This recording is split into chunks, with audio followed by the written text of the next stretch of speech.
Hi, this is a video to show you how to do a couple questions using set builder notation. So we've got x such that x is between -2 and 3 and x belongs to a set of integers. Okay, if we list a set of integers, so it can be positive or negative, so going backwards, -3, -2, -1, 0, 1, 2, 3, 4, carries on forever that way and forever that way. Now we want greater than -2, so the first one we want is -1, but less than or equal to 3, so we can include 3, so all those ones in the circle are the answer. List them as a set, so it's -1, 0, 1, 2 and 3.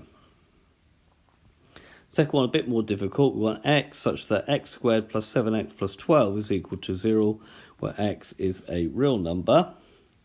Solving x squared plus 7x plus 12 is equal to 0. The product will be 1 times 12, or you factorise it directly, which is 12. The sum is 7, and the factors are 3 and 4. 3 times 4 makes 12, and 3 plus 4 makes 7. Separating out, we've got x squared plus 3x plus 4x plus 12. Group these two together. So we've got x, and then we're left with x plus 3 here. And then write down a plus. There's a common factor of 4 here. 4 comes out and we get x plus 3.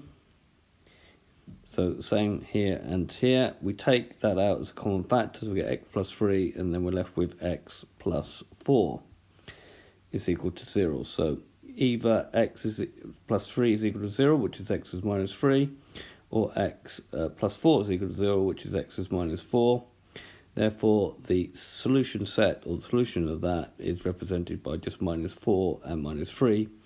That's the only two times that quadratic will be equal to 0. So this has been a video to show you how to use set builder notation.